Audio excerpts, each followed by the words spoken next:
After using my whiteboard marker for a while, I've noticed a pattern. I've had to open up a drawer, get out my expo markers, get out my eraser for the whiteboard.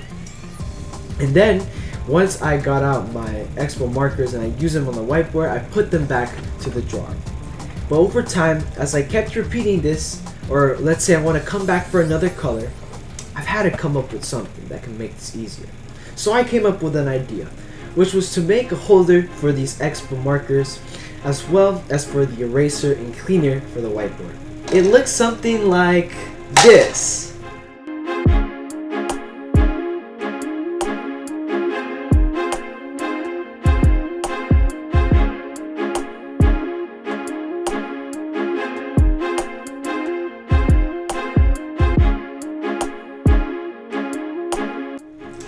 So now that you've seen the final design, I want to show you how I've made it using Fusion 360. So Fusion 360 is the software that I use to design this holder, and I want to go over the main steps. So first off, we start off with a sketch that I made coming from the top, and you can see there's the space for the holder for the markers themselves, which are these smaller boxes. And then these bigger boxes are space for the eraser and also for the cleaner. For aesthetic and to save filament, I've used a fillet tool to make these curved edges. And now we're gonna finish the sketch. And then I extrude this to become a 3D object. Bam! Then I want to make it have a whole inside to fit for these markers, eraser, and cleaner. So in order to achieve this, I used the shell tool. The shell tool allowed me to go from this to this. And we can see that now, inside, there's room for all of these great materials. If we want to also see the inside of this without going from the top, we can also use a tool section analysis, which I found in Inspect. And once you click section analysis, you can select the plane, and we can see that from the front here, as we keep cutting it, there is indeed space inside for these expo markers and cleaner. After this, I got to make another sketch, and this other sketch was to emphasize lines coming in as these inner edges, where it's going to create the boxes, and it's going to create each area for the markers and the eraser themselves. And we were able to achieve this by using the web tool.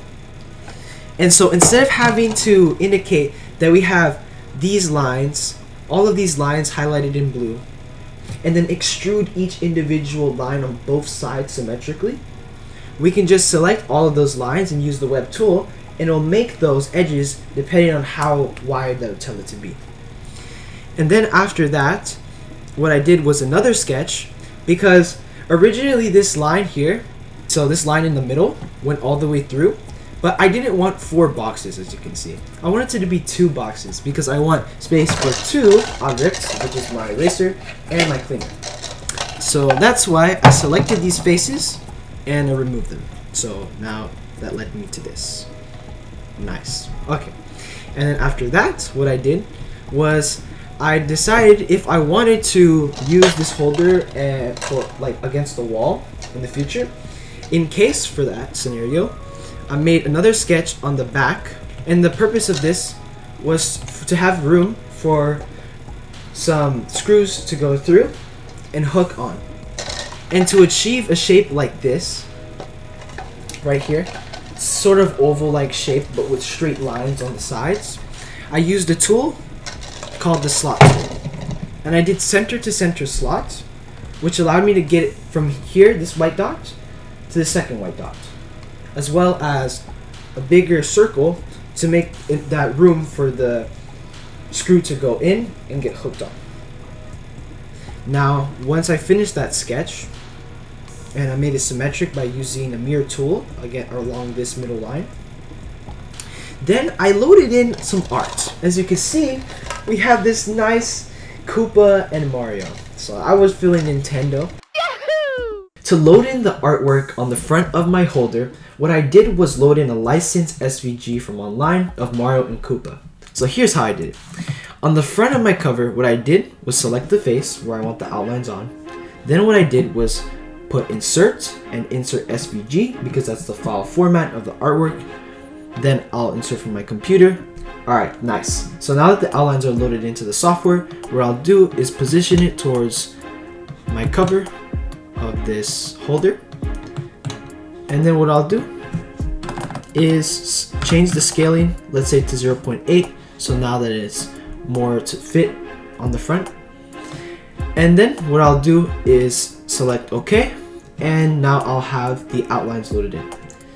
Now once I have the outlines loaded as a sketch, what I'll do is I'll select the outlines I want extruded out using the Emboss tool, and then we'll have something like this.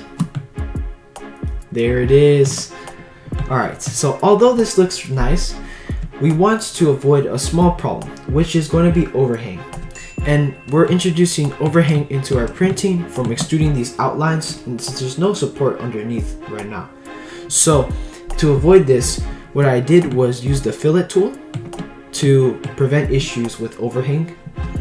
And for example, I would select these bottom faces and then use the Fillet tool to go from just straight out with no support underneath to straight out with support underneath, just like this.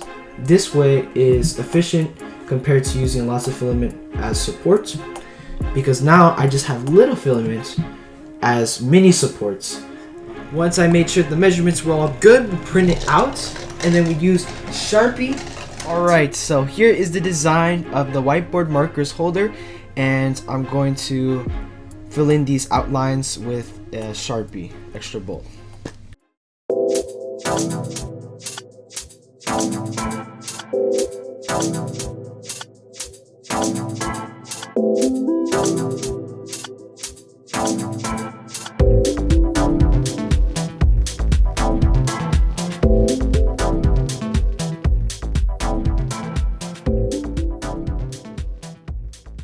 I want to put this in the wall. We can see that from the slots, the tool, and from using the circles that we can hook on via a screw to the wall to have our nice holder. Well, that's what we got.